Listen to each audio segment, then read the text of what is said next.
खबरों के आगे और पीछे बहुत कुछ होता है साहब, और इस आगे पीछे के इस भेद को आपके सामने हम प्रस्तुत करते हैं, समझाने की कोशिश करते हैं, एनालाइज करके लाते हैं आपके लिए मिस्टर एनालाइजर।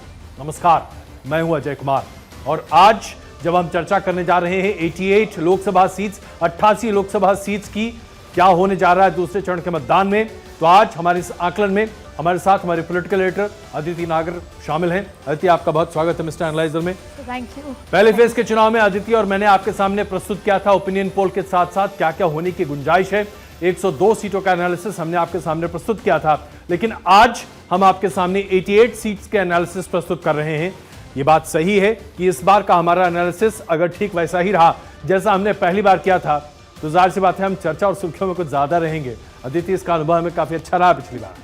बिल्कुल सर, चर्चा में भी रहे, सुर्खियों में भी रहे, और मैं उम्मीद करती हूँ, लेकिन उससे पहले आपको ये कहना चाहती हूँ कि आई एम ग्लैड कि इस शो में मैं आपके साथ खड़ी हूँ, क्योंकि सबसे बड़ी बात है कि द ग्रेट इंडियन इलेक्शंस को डिकोड करने के लिए I am standing next to you. और तब जब ये हिस्टोरिकल मोमेंट है, हिस्ट्री चेंज होगी, इस इलेक्शंस के रिजल्ट के दौरान बहुत कुछ होगा, जैसे भी नतीजे रहेंगे। बिल्कुल, इससे कोई शक नहीं है कि ये अपने आप में देश को परिवर्तित करने वाले लोकसभा का चुनाव है, और इसके लिए पूरे देश में नहीं पूरी दुनिया भर में लोग कौतूहल की नजर से देख रहे हैं कि भारतीय लोकतंत्र की दिशा और दशा क्या होने वाली है। 88 सीटों के इस बार जो मतदान के जो पूरे सीट है जिस पर सभी चर्चा हम करने जा रहे हैं, सबसे पहले शुरुआत करते हैं केरल से। केरल के पूरे राज्य की 20 की 20 सीटों पर इस बार मतदान हो रहे हैं, ठीक वैसे ही जैसे तमिलनाडु की 39 सीटों पर मतदान हुए थे और पुडुचेरी को मिला दिए तो 40 सीटें पहले चरण में, तो केरल की सभी सीटों का मतदान है। उनकी सीटें केरल में जो महत्वपूर्ण सीटें अभी आपके सामने हम स्पष्ट दिखाते जा रहे हैं, एक के बाद एक सीटें आती जाएंगी, लेकिन संक्षेप में केरल को अगर मैं आपके सामने प्रस्तुत करूं तो इस बार केरल वाकई में पूरे देश को चौंका सकता है देती, और उसकी जो मुख्य वजह है वो ये कि इस बार केरल में त्रिकोणीय मुकाबला होने जा रहा है। आमतौर पर एलडीएफ और यूडीएफ के बीच में यह मुकाबला रहता है। भारतीय जनता पार्टी यहां पर अपने वोट शेयर के दम पर इस बार ऐसा लगता है कि चुनौती की स्थिति में पहुंच रही है। 2019 में 13% के आसपास भारतीय जनता पार्टी का वोट शेयर रहा था, जो कि 1989 के 1.5% मात्र से बढ़ते हुए 13% पहुंचा केरल में, जहां भारतीय जनता पार्टी का आमतौर पर नामलेवा भी कोई नहीं होता है, लेकिन बीते 50 सालों से संघ परिवार ने जो मेहनत केरल में की है उसका परिणाम है कि 13% 2019 में भारतीय जनता पार्टी को मिला, और इस बार ऐसा माना जा रहा है कि शायद 20 का आंकड़ा भारतीय जनता पार्टी क्रॉस कर सकती है वोट शेयर के मामले में। और अगर ऐसा होता है अदिति, तो सबसे बड़ी बात यह होगी कि क्या केरल से वामपंथी दलों का सफाया हो जाएगा, और अगर ऐसा हुआ तो क्या पूरे देश से वामपंथियों का सफाया होने की उम्मीदें दिखाई दे रही हैं या आशंका होती दिखाई दे रही है? बिल्कुल, और सबसे बड़ी बात है कि केरल वो वाला राज्य रहा जो नेशनल पॉलिटिक्स में चर्चा में रहा, खास तौर पे पिछले 3 से 4 महीने। स्ट्रैटेजी भारतीय जनता पार्टी ने पहले बनाई, लेकिन एक बड़ा सवाल कि केरल में लेफ्ट जो है वो केरल से भी जाएगी, पश्चिम बंगाल से भी जाएगी, यानी पूरे देश से सफाया। ठीक वैसे ही जैसे कर्नाटक में जेडीएस का भी सर्वाइवल का सवाल है। लेकिन वापस केरल पे आते हैं, सबसे इंटरेस्टिंग है यहाँ का वोट शेयर कह लें या फिर यहाँ पर जातीय समीकरण, जिस पर आप बात आई एम श्योर करने वाले हैं। लेकिन अगर मुख्यतः बात करें तो यहाँ पे मुस्लिम आबादी, हिंदू आबादी, क्रिश्चियन आबादी, और हिंदू आबादी में भी जो नायर हैं 15% जो भारतीय जनता पार्टी का सीधा वोट बैंक है, और फिर केरल की हिस्ट्री जो लगातार सभी पॉलिटिकल पार्टी से जुड़ती है, और लेफ्ट का वोट बैंक कैसे धीरे धीरे भाजपा को शिफ्ट होता नजर आ रहा है, और फिर at the end of the day Rahul Gandhi, जिसे केरल को चर्चित बना रखा है। जी, तो सबसे पहले जरा आंकड़ा आपके सामने प्रस्तुत करते हैं। 2019 में जो लोकसभा के चुनाव हुए थे उसमें यूडीएफ के खाते में 19 सीटें गई थी, एलडीएफ के खाते में 1 सीट गई थी। यूडीएफ को 47.48% वोट शेयर मिला था, एलडीएफ को 36.29% वोट शेयर मिला था। भारतीय जनता पार्टी का कोई खाता नहीं खुला था, लेकिन 15.64% टोटल एवरेज वोट उनको मिलता हुआ दिखाई दिया था, जो 13% से बढ़ा हुआ था। अगर हम 2014 की बात करें, 2014 में भी यूडीएफ ने यहां पर बाजी मारी थी। 41.98% वोट शेयर था, 12 सीटें थी। एलडीएफ को 8 सीटें मिली थी, 40.12% वोट शेयर था। एनडीए के पास 10% के आसपास वोट शेयर था। तो यहां गौर करने वाली बात यह है कि 2014 से लेकर 2019 के बीच में 8 साल राज्य में एलडीएफ की सरकार रही है। इसके बावजूद 2019 के लोकसभा के चुनाव में एलडीएफ का वोट शेयर घटा है। जाहिर सी बात है एलडीएफ खेमे में जबरदस्त चिंता बनी हुई है कि इसका क्या मतलब निकल कर आ सकता है। इसके साथ साथ जो महत्वपूर्ण मुद्दा जिस पर अब चर्चा हम करने जा रहे हैं, केरल को अगर आप बांटेंगे, खास करके केरल के मुख्य राजनीति ध्रुवी क्या है। 55% आबादी हिंदुओं की है, 45% के आसपास, 45-47% के आसपास अल्पसंख्यक आबादी है। अल्पसंख्यक आबादी में बहुतल्य मुसलमान आबादी है और उसके बाद क्रिश्चियन आबादी है।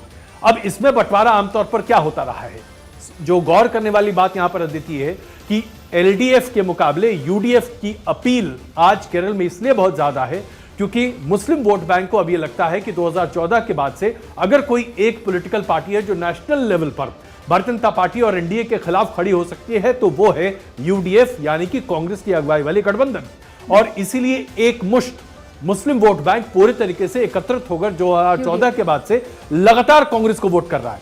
इसका सबसे बड़ा नमूना यह है कि 2014 में भारतीय जनता पार्टी के मुकाबले, माफ कीजिएगा, कांग्रेस को यहां पर 8 सीटें मिली थी। 44 में से 8 सीटें केरल से आई थी।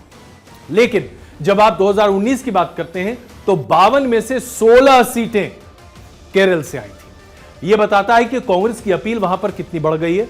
अब यहां पर जो बड़ा सवाल उठता है कि आखिरकार जो क्रिश्चियन वर्ग है, जिसकी आबादी तकरीबन 18% के आसपास है, 18% क्रिश्चियन कहां और किस तरफ मतदान करते दिखेंगे, इसमें भी दो फाड़ होता हुआ दिख रहा है। सबसे पहला वर्ग वो है जो ये मानता है कि प्रधानमंत्री नरेंद्र मोदी और एनडीए की पूरी मुखालफत की जानी चाहिए क्योंकि ये देश को तोड़ने वाला काम करते हैं और इसके साथ साथ अल्पसंख्यक राजनीति को हाशिए पर लाकर खड़ा कर चुके हैं। लेकिन एक बहुत बड़ा तबका है क्रिश्चियंस का, जिसमें नॉर्थ ईस्टर्न क्रिश्चियंस, गोवा के क्रिश्चियंस और ओवरसीज क्रिश्चियंस, इनकी भूमिका है जो ये बार बार बता रहे हैं कि आपको देश के विकास की रफ्तार के साथ आगे बढ़ना है तो प्रधानमंत्री नरेंद्र मोदी और बीजेपी के साथ आगे बढ़िए। तो ये जो समीकरण है इसे आप कैसे देख रही हैं? और खास तौर पे वैसे तो आजादी के बाद से लगातार आरएसएस वहां पर काम कर रहा है और क्रिश्चियंस के साथ काम कर रहा है, लेकिन पिछले 5 सालों में जिस तरीके से क्रिश्चियंस के घर पर त्योहार मनाए गए, 25 दिसंबर मनाया गया, प्रधानमंत्री मोदी ने बनाया, ये जो शिफ्ट है, आपने कहा यूडीएफ मुस्लिम्स और ईसाई के साथ था और एलडीएफ के साथ पिछड़ा वोट बैंक था, तो एलडीएफ का पिछड़ा वोट बैंक बीजेपी के पास आया और ईसाई में स्प्लिट हुआ। तो ये भारतीय जनता पार्टी को फायदा देगा और ये नैरेटिव चेंज हुआ है जो आपने अभी कहा कि एक ऐसा बड़ा तबका है जो विकास चाहता है और वो सपोर्ट चाहता है और भारतीय जनता पार्टी उनको एप्ट और सूटेबल लगती है। बिल्कुल, एक और डाटा आपके सामने प्रस्तुत करते हैं। ये डेटा आपको ये बताएगा कि दरअसल हम जो बात कर रहे हैं उसमें सच्चाई कितनी है। 2019 में जब लोकसभा के चुनाव हुए थे तो 65% मुस्लिम वोट यूडीएफ को मिला था, 70% ईसाई वोट यूडीएफ के पास गया था और यही वजह है कि राहुल गांधी को वायनाड की अपनी सीट को जीतने में कहीं कोई दिक्कत नहीं आई थी। भले ही वो अमेठी हार गए थे लेकिन वायनाड में उन्हें काफी मदद मिली थी। भारतीय जनता पार्टी आज कासरगोड, तिरुवनंतपुरम इस जैसी सीटों पर ईसाई समुदाय के साथ साथ जो हिंदू वोट पोलराइजेशन है उसके दम पर भी आगे बढ़ने की कोशिश कर रही है। हालांकि यहां पर सबरीमला टेंपल को लेकर जो आंदोलन हुआ था और जो पूरी मुहिम चली थी उसका बहुत फायदा अब भारतीय जनता पार्टी को नहीं मिलता दिखाई दे रहा, तो शायद इसकी दिक्कत हो सकती है। लेकिन अब हम आते हैं Rahul Gandhi is equal to Wayanad पर, और ये जो पेज है ये बताता है कि अगर आज यूडीएफ की अपील केरल में कम हुई या फिर आज आप एलडीएफ का सफाया वहां होता देखेंगे तो इसमें बड़ी भूमिका वायनाड की होने जा रही है। अदिति?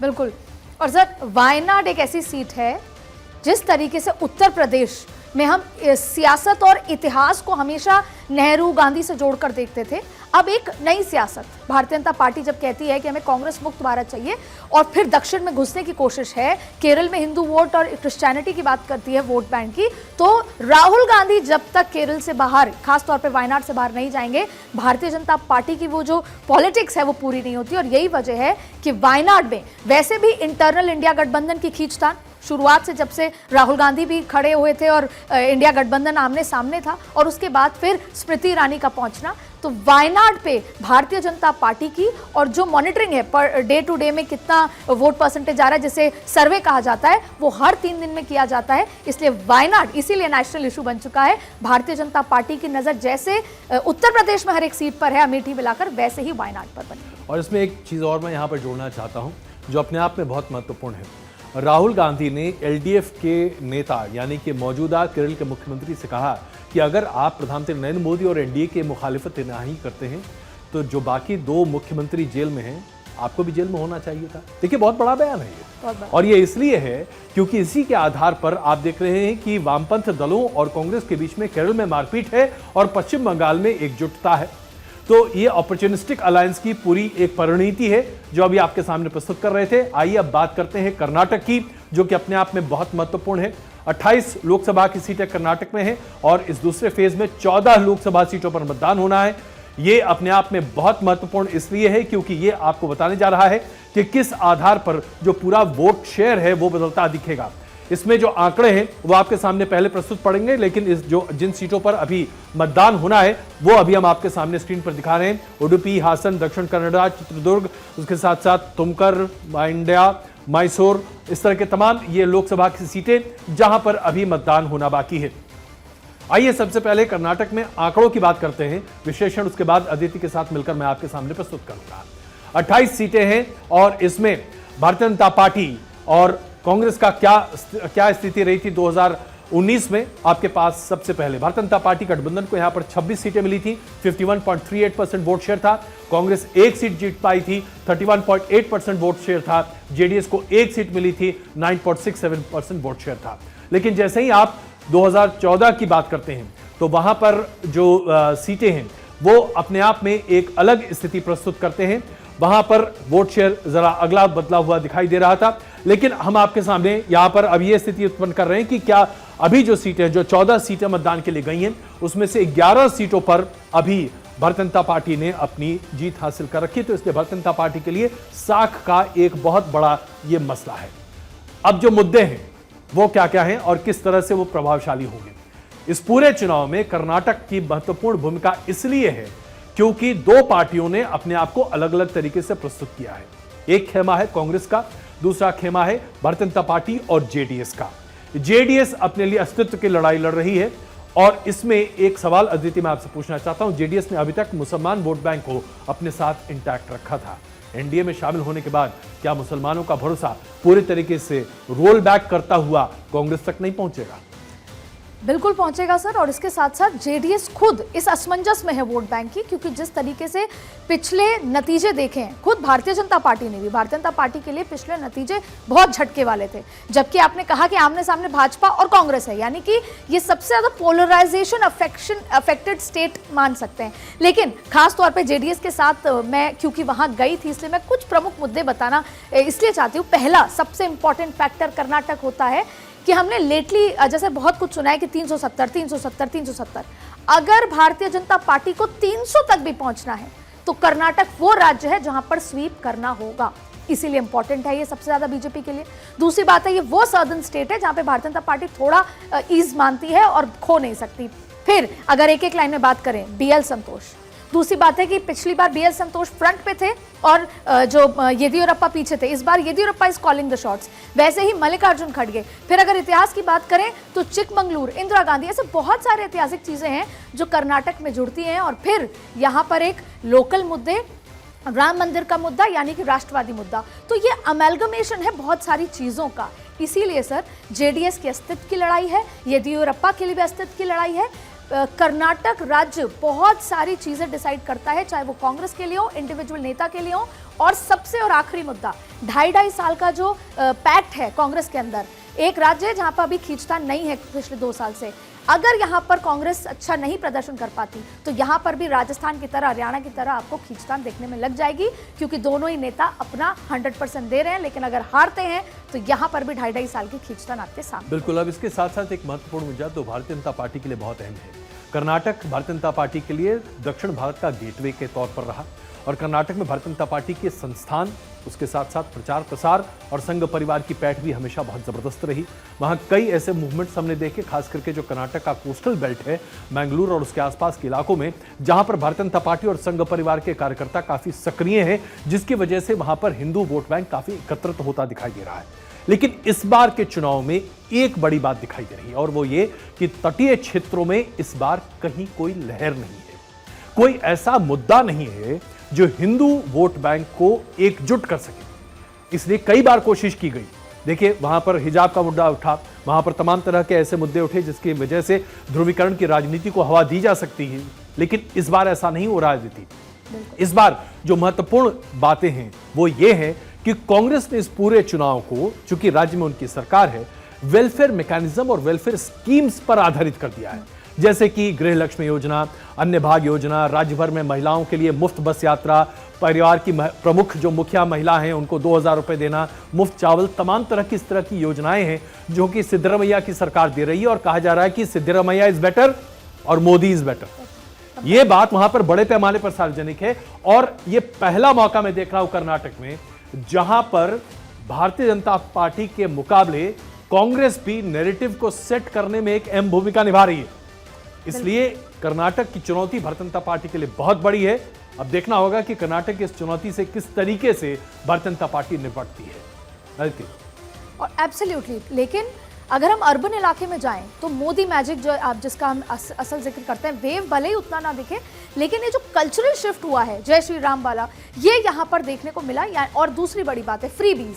वहाँ के जो अर्बन युवा, जो अर्बन इलाका है, बेंगलुरु वहाँ पे आता है तमाम, वहाँ के युवा जो हैं वो फ्रीबीज से परेशान हैं। और वही कहते हैं कि कांग्रेस ने 40 बसें कहीं, लेकिन 4 बसें भी नहीं दी। लेकिन वहीं आप फिर चले जाइए किष्किंधा गाँव की तरफ, वहां के वोटर कांग्रेस की तरफ झुकाव रखते हैं। इसीलिए जैसा आपने कहा कि ये इलेक्शन बहुत ज्यादा स्ट्रेटेजिक के साथ साथ बहुत इंटरेस्टिंग होने वाला है। बिल्कुल, जैसा मेरी बात हो रही थी मोहनदास पाई से, वो बिना किसी लाग लपेट के मोदी सरकार के एक समर्थक के तौर पर दिखाई देते हैं और बिजनेस वर्ल्ड में जाहिर सी बात उनकी एक अलग अपनी पहचान है। उन्होंने कहा कि इस बार तो बेंगलुरु के चुनाव में भी ये मुद्दा है कि क्या हम सफोकेट कर रहे हैं, क्योंकि अभी बेंगलुरु में पानी की बहुत बड़ी दिक्कत आई थी। राज्य सरकार पर कई तरह की बातें वहां पर निकल कर आई थी। क्या एनडीए वहां पर या बीजेपी वहां पर समाधान ला सकती है, और इस पर बहुत जबरदस्त डिबेट हो रही है। देखिए, इस बार कम से कम कर्नाटक कहा जा सकता है कि कई मुद्दे हैं जिस पर बड़ी अच्छी बातचीत हो रही है। इसके साथ साथ ये पहला मौका है जब सभी सीटों में से 2/3 से ज्यादा, यूं तो कहें अगर 3/4 सीटें परिवारवाद से पूरे तरीके से हैं, और ये दोनों पार्टियों में है। ये अपने आप में जबरदस्त है कि जनरेशनल पॉलिटिक्स और जनरेशनल चेंज इस बार कर्नाटक में हो रहा है। और ये आरोप कोई एक दल दूसरे दल पर नहीं लगा पाएगा, ये बात तो एकदम तय मानी जा रही थी। तो आइए अब अगले राज्य की तरफ रुख करते हैं, महाराष्ट्र की बात करते हैं। और महाराष्ट्र का चुनाव, साहब, मैं शुरू से कहता आ रहा हूं, it's the most difficult election to predict और इवन थिंक अबाउट। और वो इसलिए क्योंकि यहां पर इस बार इतने प्लेयर हैं, सब कहां कैसा कौन सा घालमेल कर रहे हैं साहब समझ ही नहीं आता। तो अभी जो इलाके जो महाराष्ट्र में चुनाव के लिए जा रहे हैं, 8 सीटों पर मतदान होना है। ये 8 सीटें आमतौर पर उस इलाके में आती हैं जिसे हम विदर्भ या फिर हम मराठवाड़ा क्षेत्र कहते हैं। यहां पर जो मेन इश्यूज जो सामने हैं उसके बारे में चर्चा करें, उससे पहले आपको बताते हैं कि 48 सीटों पर महाराष्ट्र में क्या स्थिति रही थी 2019 में। महाराष्ट्र में 48 सीटों पर एनडीए के पास 41 सीट्स आई थी, वोट परसेंटेज 51.34% था। लेकिन साहब, टिंग टिंग वार्निंग सिग्नल, लाल बत्ती, यहां पर बीजेपी और शिवसेना का गठजोड़ था।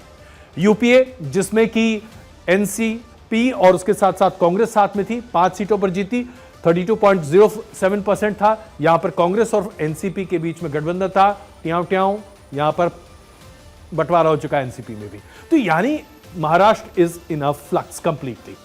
अब यहां पर क्या क्या मुद्दे आ सकते हैं और भारतीय जनता पार्टी के लिए यहां पाने और खोने के लिए क्या? 8 में से 7 सीटें भारतीय जनता पार्टी यहां पर जीत चुकी थी, अन्य के खाते में 1 गया था, यूपीए को कुछ भी नहीं मिला था। लेकिन इस बार किसको क्या मिलेगा, इस पर चर्चा शुरू करते हैं। तो महत्वपूर्ण मुद्दे क्या क्या है? विदर्भ के क्षेत्र में जो सबसे बड़ा मसला है वो है पानी, किसानों की आत्महत्या, उसके साथ साथ जातीय आधार पर मतदान। और ये इसलिए क्योंकि मराठा आरक्षण इस पूरे क्षेत्र में बहुत महत्वपूर्ण है।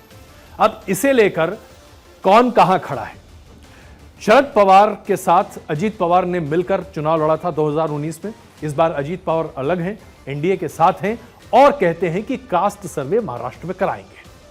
गौर कीजिएगा, एनडीए के सहयोगी हैं। एनडीए ने कास्ट सर्वे के बारे में कहीं पर कुछ भी नहीं कहा है, लेकिन यहां पर सामने है अजीत पवार जो ये कह रहे हैं कास्ट सर्वे कराएंगे, मराठा आरक्षण देंगे।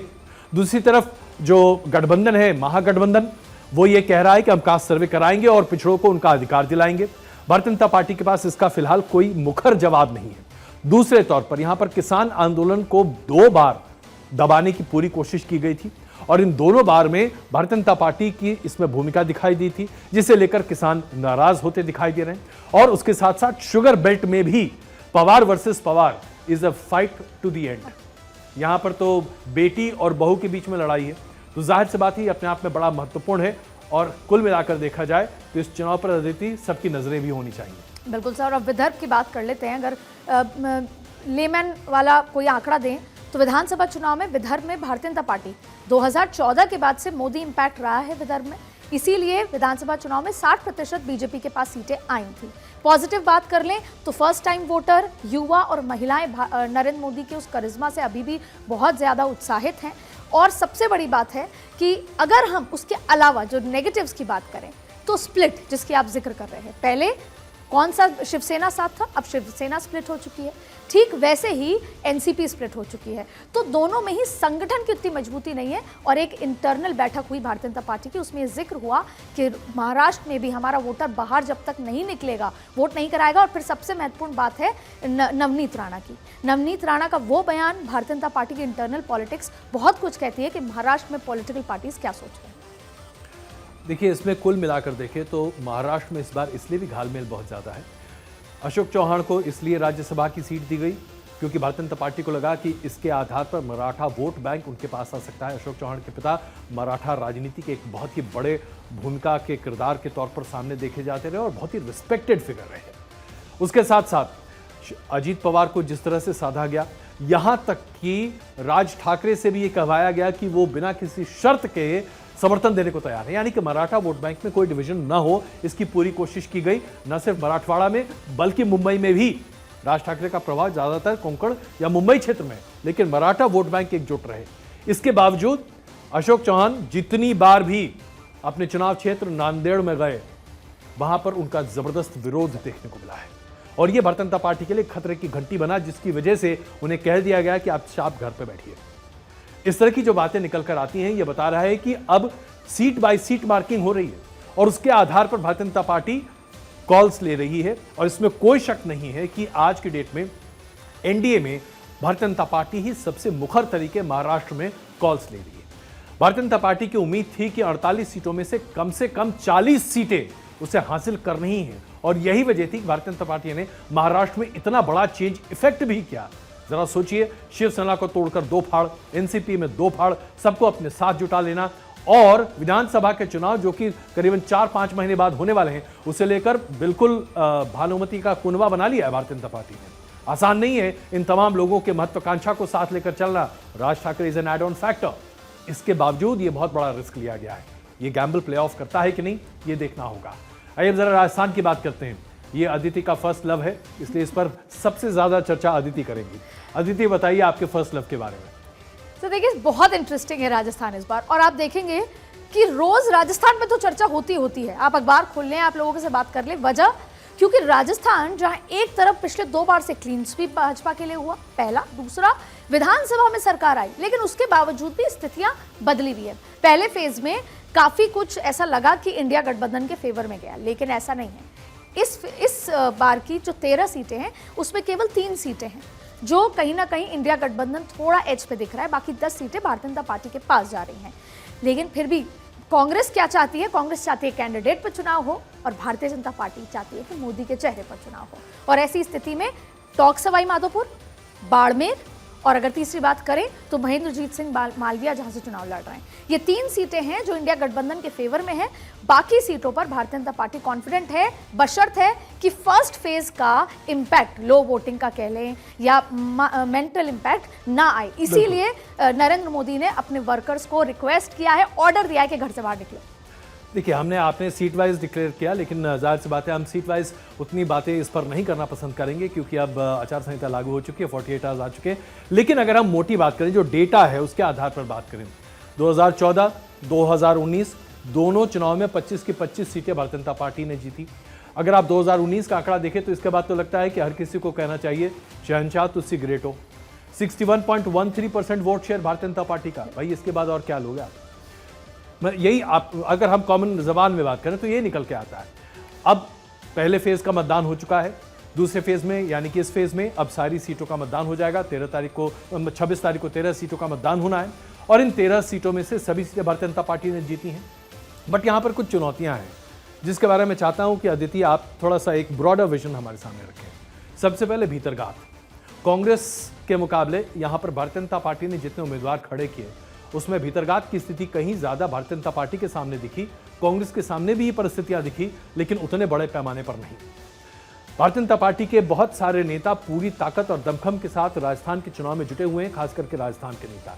लेकिन जिस तरह से राजस्थान से संबंधित तथाकथित तौर पर जो बड़े राष्ट्रीय नेता कांग्रेस के हैं, उन्होंने इस बार राजस्थान पर अपना पूरा फोकस डाला है। अशोक गहलोत साहब तो अपने घर से बाहर निकलने को तैयार नहीं है, अपने गृह क्षेत्र से, अपने बेटे की वजह से। कुल मिलाकर जो अभी स्थिति दिख रही है, ऐसा लगता है कि seat by seat, man to man इस तरह की मार्किंग हो रही।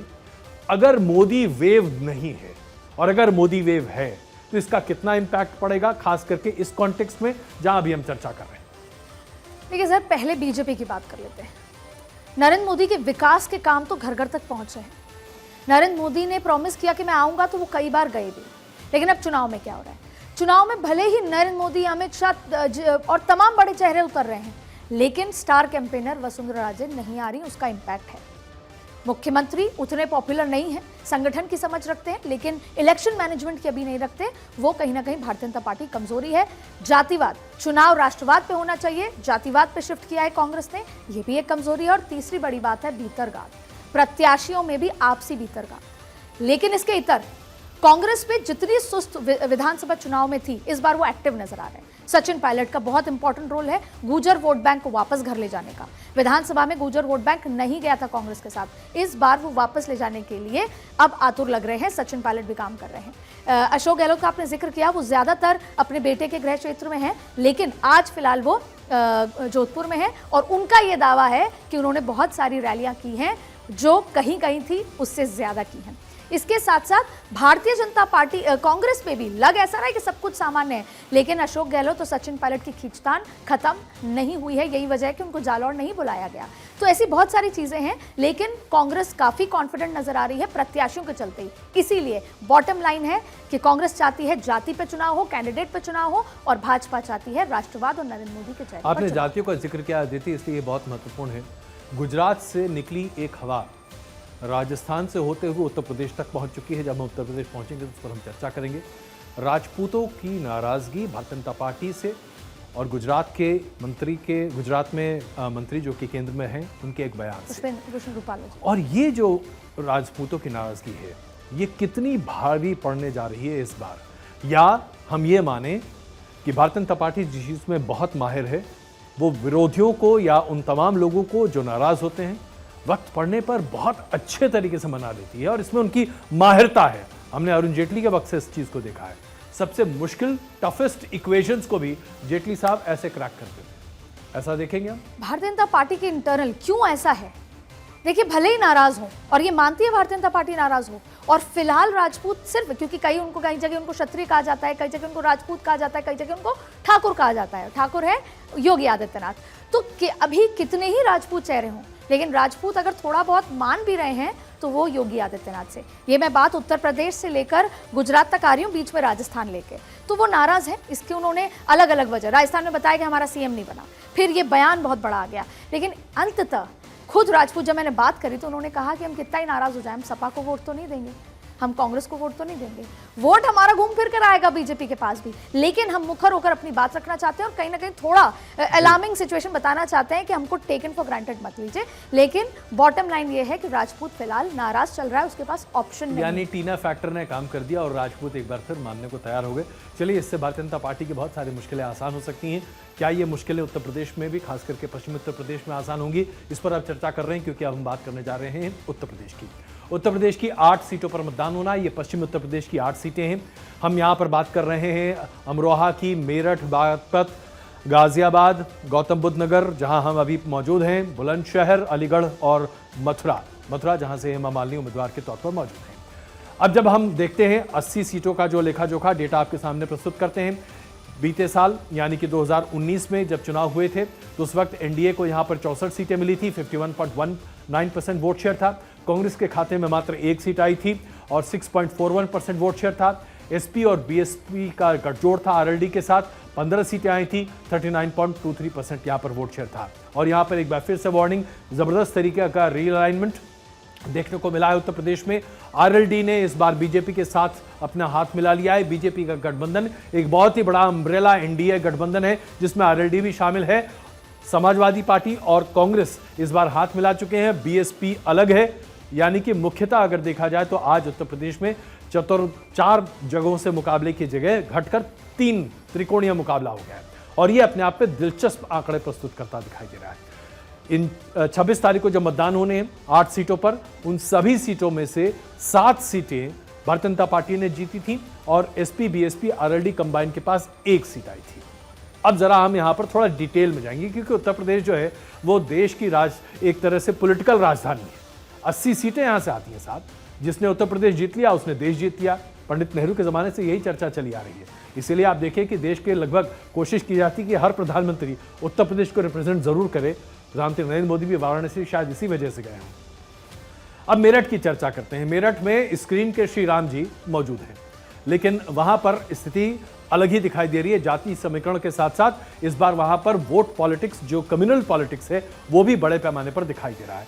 बागपत में जहां मानते हैं कि जाटलैंड का पूरा असर होना चाहिए था और यहां पर आरएलडी का काफी फायदा भारतीय जनता पार्टी को मिलना चाहिए था, यहां पर स्थिति इसलिए गंभीर दिखाई दे रही है क्योंकि अजीत माफ कीजिएगा, उनके बेटे अभी वहां पर हैं, उनका नाम अभी मेरे दिमाग से उतर रहा है, तो वो बहुत बड़े पैमाने पर वहां पर मौजूद हैं और इसकी वजह से वहां पर काफी बड़ा फायदा भारतीय जनता पार्टी को हो सकता था।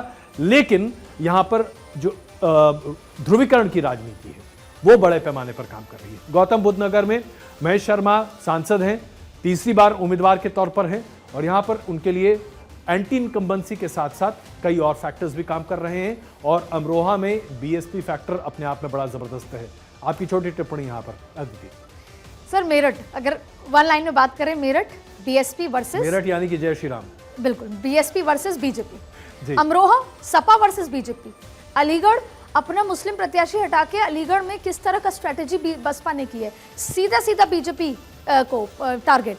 इसके साथ साथ अगर हम गौतम बुद्ध नगर देखें, महेश शर्मा लेकिन घर घर तक जा रहे हैं करने, तो ये 8 सीटें बहुत रोचक हैं। इसके 2 वजह हैं और मैं इसलिए बताना चाहती हूँ। पहली वजह बसपा की 45 सीटें में जब उन्होंने प्रत्याशी उतारे तो बहुत रोचक था कि उसकी कम से कम 15 सीटों पर वो सीधा सीधा बीजेपी को फाइट दे रही है या वोट काट के इंडिया गठबंधन का सपोर्ट है, तो सब और कई जगह और ज्यादातर सीटों पे सपा और इंडिया गठबंधन को फाइट दे रही है।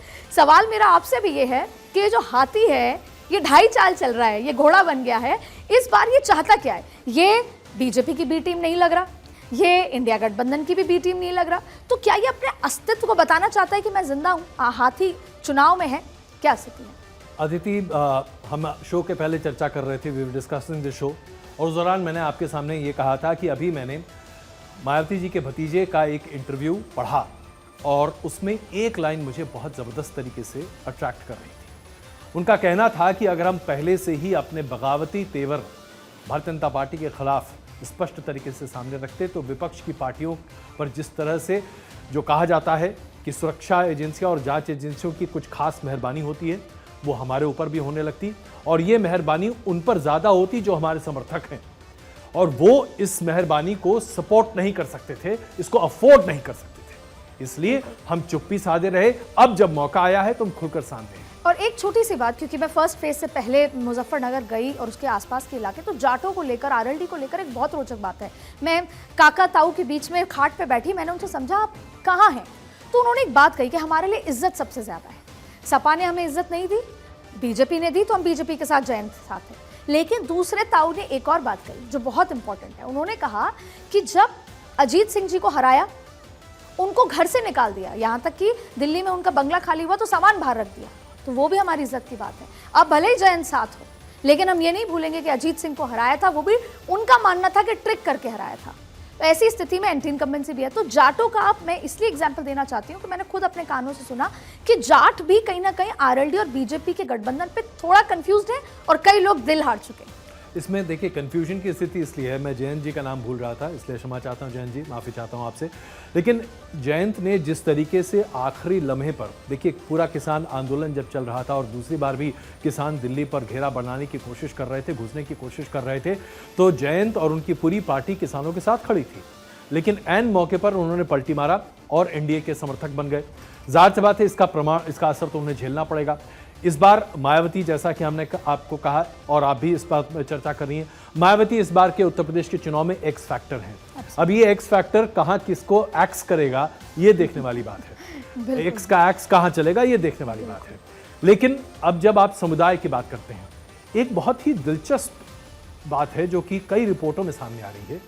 इस बार उत्तर प्रदेश में खास करके मुसलमान बिल्कुल चुप है और उत्तर प्रदेश में तकरीबन 10 से 12 ऐसी कंस्टिट्यूएंसीज हैं जहां 30% से ज्यादा मुसलमान मतदाता हैं जो कि निर्णायक स्थिति में होते हैं, उत्तर प्रदेश के मतदान को प्रभावित करते हैं। और पश्चिमी उत्तर प्रदेश में जाट मुस्लिम अगर गठजोड़ बन जाता है और उसके साथ साथ जब पिछड़ा वर्ग मिल जाता है, आप सिर्फ दलित को छोड़ दें, बट ओबीसी कास्ट मिल जाता है, तो यह अपने आप में घातक समर्थन रहा है जिसका फायदा समाजवादी पार्टी को मिलता रहा है। इस पूरे गठजोड़ को बीजेपी ने 2014 और उसके साथ साथ 2019 में तोड़ा। लेकिन अगर इस बार ये इक्वेशन क्रैक नहीं हो पाता है और दोबारा जातीय समीकरण पर यह चुनाव बनता दिखाई देता है तो बहुत मुश्किल हो सकती है भारतीय जनता पार्टी के लिए, कम से कम इन 16 सीटों में।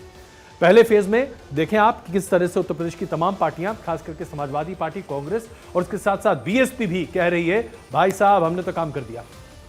ये जो अभी जो कॉन्फिडेंस है इन पार्टियों में, ये सिर्फ इसलिए है कि मतदान प्रतिशत कम हुआ। लेकिन अगर इस बार भी कुछ ऐसा ही दिखा तो उत्तर प्रदेश की राजनीति में एक बड़ा परिवर्तन दिखाने को मिल सकता है।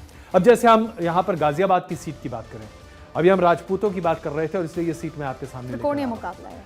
ये अपने आप में बहुत ही महत्वपूर्ण बन गया है। यहां पर वीके सिंह को इस बार टिकट नहीं दिया गया। इसके पहले राजनाथ सिंह ने इस जगह से अपनी उम्मीदवारी रखी और जीते भी थे। इस बार बड़े पैमाने पर राजपूत नाराज हैं कि हमारे राजपूत उम्मीदवार को यहां पर क्यों जगह नहीं दी।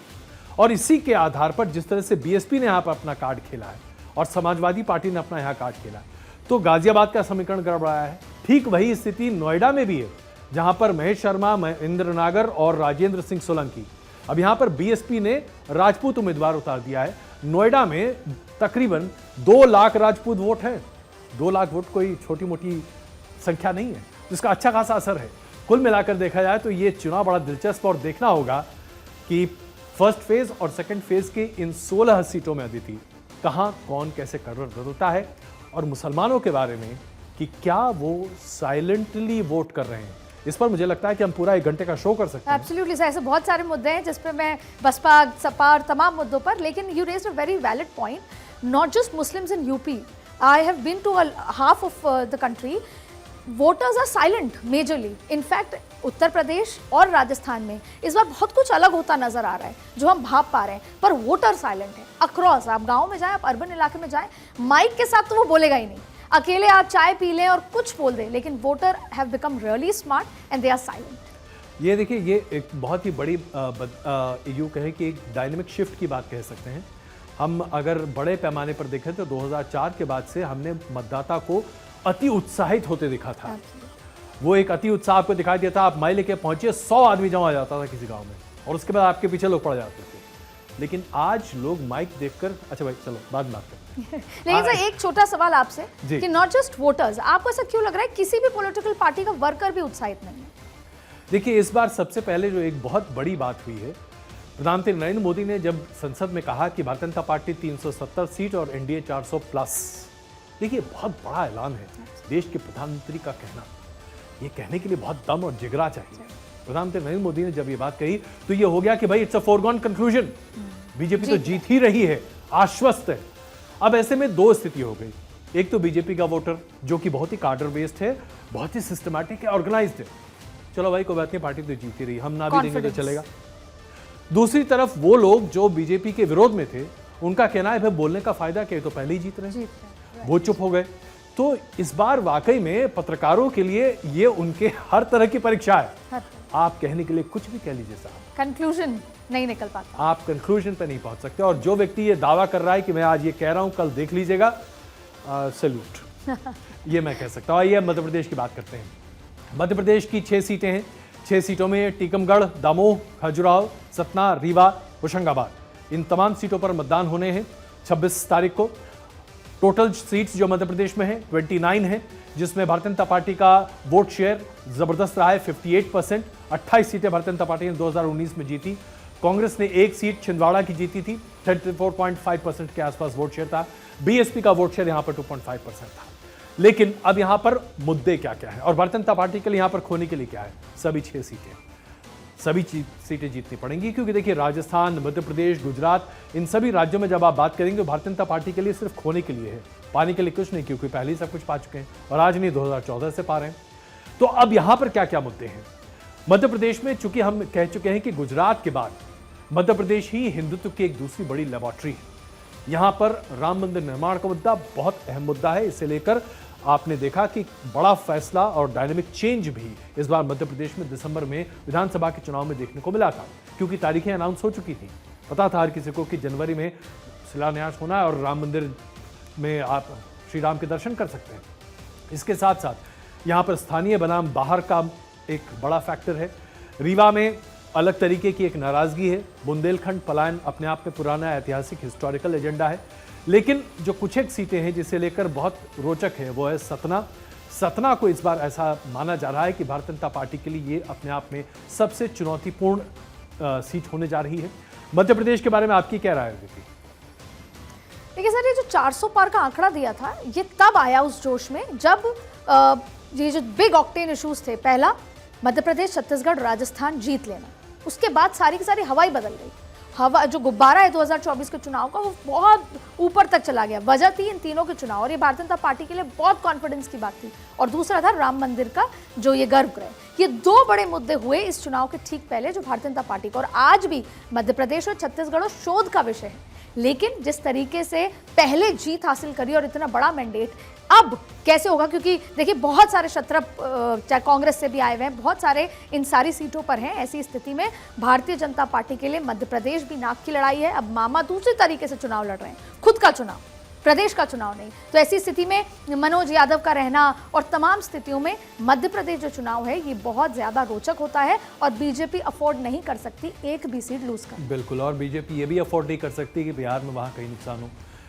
40 में से 39 सीट्स पर एनडीए गठबंधन ने यहाँ पर जीत हासिल की थी, लेकिन अभी जो 26 तारीख को जो मतदान होना है उसमें किशनगंज, कटिहार, पूर्णिया, भागलपुर और बांका में मतदान होना है। ये मतदान जो होना है ये अभी आपको हमने दिखाया, किशनगंज, कटिहार, पूर्णिया, ये तमाम वो क्षेत्र हैं जो सीमावर्ती क्षेत्र हैं। यहाँ पर घुसपैठ की बहुत बड़ी समस्या है और यहाँ पर ध्रुवीकरण की राजनीति को अंजाम देने का और उससे फायदा उठाने का भी पूरा मसला है। अगर हम यहाँ पर वोट शेयर की बात करें तो एनडीए ने जो 39 सीट्स जीती थी उसका वोट शेयर था 53.25% और आरजेडी कांग्रेस ने एक सीट जीतकर 30.73% का वोट शेयर हासिल किया था। लेकिन यहाँ पर भी अब जरा गठबंधन धिनधनाका होता हुआ दिखाई दे रहा है। हमने देखा कि कैसे पलटू राम जी ने 2 बार पलटी मार ली, पहले बीजेपी के साथ, फिर आरजेडी के साथ, कांग्रेस के साथ, फिर वापस बीजेपी के पास। तो ऐसे में पलटू राम जी की कुछ न कुछ anti incumbency Bharatiya Janata party को झेलनी पड़ सकती है। लेकिन यहाँ एक सीट है जिस पर वाकई दिलचस्पी है और वह है पूर्णिया। पूर्णिया में पप्पू यादव जी ने अपना डंका बजा दिया है। उन्होंने अपनी पार्टी को मर्ज किया कांग्रेस में और इसको मानना पड़ेगा कि किस तरह से कांग्रेस को उनकी जमीन दिखाई आरजेडी ने। आरजेडी ने यह कहा कि भाई साहब ये सीट पे तो हमारा ही उम्मीदवार खड़ा होगा। इससे पहले कि पप्पू यादव की उम्मीदवारी वहां पर तय होती, आरजेडी ने अपना उम्मीदवार घोषित कर दिया और पप्पू यादव को अंततः अपने आप को इंडिपेंडेंट खड़ा करना पड़ा। अब इससे कांग्रेस की जो किरकिरी हुई वो तो अलग, लेकिन ये भी बताता है कि राष्ट्रीय स्तर पर भी आज एक नेशनल पार्टी किस तरीके से रीजनल पार्टियों के सामने घुटने टेक रही है। लेकिन बिहार में इस बार लो वोटर टर्नआउट एक बहुत बड़ी समस्या आती थी और भारतीय जनता पार्टी के लिए ये चुनौती होगी कि कैसे वो बिहार में अपने मतदाताओं को बाहर निकाले। बिहार की ये जो सीटें हैं ये इसलिए भी महत्वपूर्ण है, वैसे तो बिहार है, लो वोटर टर्नआउट की चिंता, सारी पार्टियों की तैयारी और फिर बिहार में ही सारा वो डीएनए तैयार हुआ था इस बार का विपक्ष का।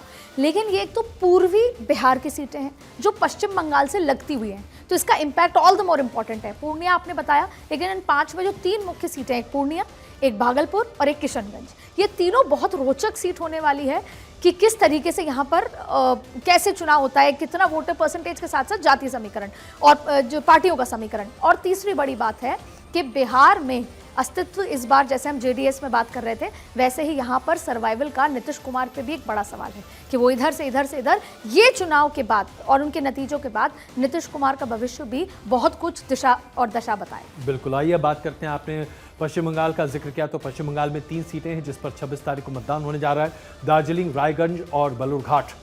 तो आइए यहाँ पर सबसे पहले आपको बताएं कि क्या स्थिति थी 2019 में। 42 सीटों में से भारतीय जनता पार्टी का वोट शेयर यहाँ पर 40.7% था।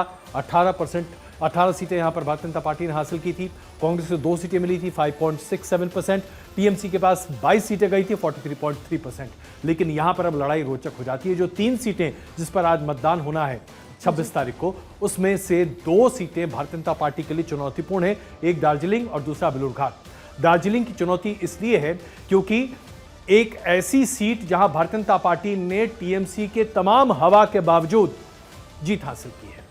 एक बार नहीं बल्कि 3 बार, 2009, 2014, 2019। और हर बार वहां के जो स्थानीय लोग हैं वो गोरखालैंड की मांग करते हैं, उनके दिल में गोरखालैंड बैठा हुआ है। भारतीय जनता पार्टी ने 2019 में आश्वासन दिया था, मैनिफेस्टो में लिखा भी था कि इसका पॉलिटिकल सोल्यूशन लेकर आएंगे, लेकिन लेकर नहीं आए। गोरखा फ्रंट के बहुत सारे नेताओं से मेरी बात हो रही थी। अंततः उनका यही कहना है कि टीना नो फैक्टर जैसा कि राजपूतों के साथ है। उन्होंने कहा कि भाई हम यहां क्या करें, ममता बनर्जी को समर्थन अगर दिया तो हम इस बात को मान लेंगे कि हम उपेक्षा के लिए पूरी तरीके से तैयार हैं, क्योंकि टीएमसी हिल क्षेत्र की बहुत जबरदस्त उपेक्षा करती है, हमें कोई फायदा नहीं मिलता, इसलिए मरता क्या न करता बीजेपी को वोट देना पड़ेगा। ये स्थिति वहां पर बन रही है। लेकिन अगर इसे सही तरीके से टैप किया गया होता तो इसका बहुत बड़ा फायदा बेलूरघाट और इस क्षेत्रीय इलाके पर भी पड़ सकता था, क्योंकि बेलूरघाट में भी बगावत की स्थिति बहुत ज्यादा है। पश्चिम बंगाल इस बार अपने आप में बड़ा कंफ्यूजिंग सिग्नल है। 24 सीटों की बात हो रही थी भारतीय जनता पार्टी के लिए, एक अरेंजमेंट की बात हो रही थी, हवा में ऐसी बातें निकल कर आ रही थी, लेकिन अरेंजमेंट फ्लॉप हो गया लगता है। दीदी, ये नाक की लड़ाई है ममता बनर्जी के लिए भी और खुद नरेंद्र मोदी के लिए, अमित शाह के लिए, भारतीय जनता पार्टी के लिए भी। पश्चिम बंगाल, वैसे तो भारतीय जनता पार्टी हर एक सीट पे तैयारी करती है, तैयारी के साथ साथ मेहनत करती है और heads off to their efforts. लेकिन पश्चिम बंगाल के लिए जो स्ट्रैटेजीज तैयार हुई हैं आज से नहीं, पिछले 5 सालों से, वो अद्भुत हैं। और ऐसी स्थिति में किसी एक सीट पे, क्योंकि आपने वोटिंग परसेंटेज की बात करी, कहां से भारतीय जनता पार्टी 9% से इतने ज्यादा मार्जिन पर आई है, 18 सीटों पर आई है, और उसकी जिद है कि वो सीटें यहां से बढ़ाकर जाए, क्योंकि ममता बनर्जी पॉलिटिकल थ्रेट के रूप में अपने आप को दर्शाती रहती हैं। ऐसी स्थिति में ये जो सीट्स आपने गई, और यहाँ पर local issues versus law and order, और भारतीय जनता पार्टी मानती है कि लॉ एंड ऑर्डर के मुद्दे पर इस बार पूरा का पूरा महिला जो है वो हमारे खेमे में बहुत ये और संदेश खाली का यहाँ पर संदेश जाता हुआ दिखाई दे रहा है। समय कम है इसलिए बहुत संक्षेप में असम की बात कर लेते हैं। अदिति, असम में करीमगंज, सिलचर, नौगांव, मांगलोई और कोबियाबोर में इस बार मतदान होना है 26 तारीख को। 5 सीटों पर 4 सीटें इसके बाद बचेंगी जिसमें असम पे मतदान होना है। असम के मुख्य मुद्दे जहां पर इस बार सीएए को लेकर बहुत ज्यादा जोर दिया गया है। गृह मंत्री अमित शाह ने कहा है कि किसी की हिम्मत नहीं है कि सीएए हटाया जा सके। घुसपैठियों के खिलाफ ये कानून हमेशा काम आएगा। हालांकि सीएए का घुसपैठियों से कोई लेना देना नहीं है, इसके बावजूद इसे उस तरह से प्रस्तुत किया जा रहा है। हमें इस बात से नहीं बोलना चाहिए कि एनआरसी असम में लागू है और उसे दोबारा कराने की मांग असम के मुख्यमंत्री हेमंत बिश्व शर्मा कर रहे हैं। असम के बारे में बस एक छोटी सी टिप्पणी, भारतीय जनता पार्टी यहां पर 14 में से 12 सीटों का लक्ष्य बनाकर चल रही है। 9 सीटें उन्होंने हासिल की थी 2019 में। मुझे नहीं लगता कि इस बार भारतीय जनता पार्टी के लक्ष्य में बहुत ज्यादा दिक्कतें आनी चाहिए। लेकिन अदिति, एक छोटी कमेंट आपका। राष्ट्रवाद का मुद्दा है ओवरऑल, अगर लोकल मुद्दे एनआरसी और सीए को जो अमित शाह कहते हैं उसको हटा दें तो राष्ट्रवाद पूरी तरह है। हमने मुख्यमंत्री के बयान देखे। दूसरी बड़ी बात है कि ना सिर्फ इन सीटों 26 तारीख के बाद 29 तारीख को भी एक बहुत बड़ा रोड शो अमित शाह करने जा रहे हैं शाम 4 बजे बाकी की बची सीटों के लिए। इसलिए असम कितना इंपॉर्टेंट है क्योंकि वो बाकी सीटों पर इंपैक्ट करता है। 7 सिस्टर्स। बिल्कुल, तो ये असम की बात भी आपके सामने रखी। जाहिर सी बात है इस बार मतदान प्रतिशत बढ़े तो देश में जो बढ़ी हुई धड़कनें हैं वो थोड़ी शांत हों। राजनीतिक दल अपने तरीके से यहाँ पर प्रचार और प्रसार करते हैं। तीसरे मतदान दौर में देखेंगे। हमने अभी तक देखा कि फेज 1 के बाद बीजेपी और एनडीए ने फेज 2 के लिए गियर नंबर 2 लगाया था। क्या फेज 2 के खत्म होने के बाद गियर नंबर 3 लगता दिखेगा? अदिति, इस पर भी करेंगे चर्चा। और साथ ही साथ अदिति, इस बार I must have a bet with you, handshake करते हैं। आपके हिसाब से राजस्थान में वही होगा जो आप कह रही हैं या कुछ और होने जा रहा है? सर, अभी बहुत सारे चर्चा बाकी है डिटेल में, उसके लिए मुझे आपको आधा घंटा देना होगा, लेकिन बहुत कुछ बदला हुआ नजर आया। इसको कहते हैं politically correct political editor. Thank you very much.